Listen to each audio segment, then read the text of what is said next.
The Liberty deal.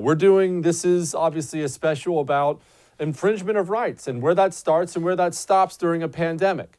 I have been vocal in that I'm extremely uncomfortable with some of this stuff, with mayors telling citizens to report on their fellow citizens. I have so many friends in police and fire, they say they're flooded with these reports about teenagers playing basketball. And Dan, even if you think the lockdowns were a great idea, hasn't this gone way out of line? And now we're putting law enforcement in a bad spot. They have to show up at some lady's house because two kids were playing out back.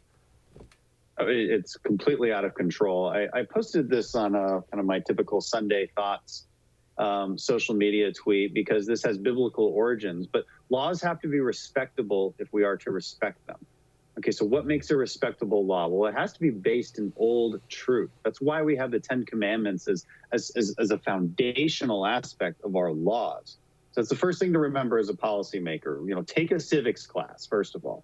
A law has to be respectable. And then it has to be well thought out. You're pointing to a lot of examples where these are just not well thought out laws, not well thought out restrictions. I've been fighting back really hard, and I think we've won that battle against here in Houston, where our county judge thought that we should all wear masks and that we should be fined if we don't. Okay, it's one thing to say, hey, we strongly suggest you wear masks, especially in enclosed spaces. Okay, there's some public health reasons for doing that, but don't tell me that you're going to fine me.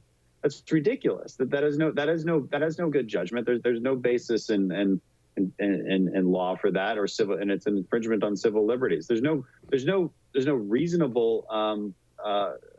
reasonable reason why you would ban gardening tools and seeds, purchasing seeds in a place like Michigan, which is what they did too. So there's examples all over the country, and we have to take a step back and think about what the actual public health risks are going to be and how to balance those against our freedoms. And it really is time to start getting back to work in a smart way. Let the American people figure that out. Okay, we're well educated by now on the tools to stop the spread of the pandemic. I know that if you and I were in the same room, I would probably maintain some distance from you. I wouldn't touch you. We're not going to shake hands. If we're going to be around each other for a while, or doing something, I wouldn't do that. I wouldn't touch you anyway. And so maybe it's a bad example.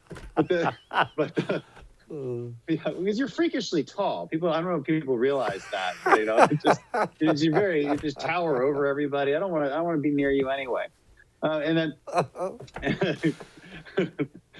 so the point is people know how to stop the spread of the disease. We do know how. Okay, we've been educated over months now, and let us figure that out. And the whole point of the lockdowns was to slow the spread so our healthcare system wasn't overwhelmed.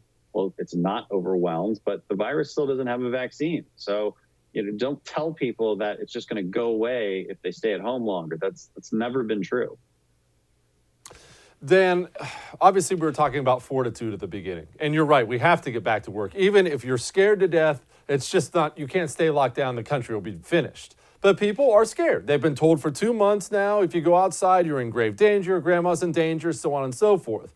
For my viewers who have not been shot at several times, what advice would you give somebody who's genuinely scared? A lot of this is real fear. I'm worried about getting sick. I'm worried about my kids getting sick. I don't want grandma to die. Well, maybe my mother-in-law, but that's another story entirely. What do you give that person as far as tools to stay calm and just go out and put one foot in front of the other?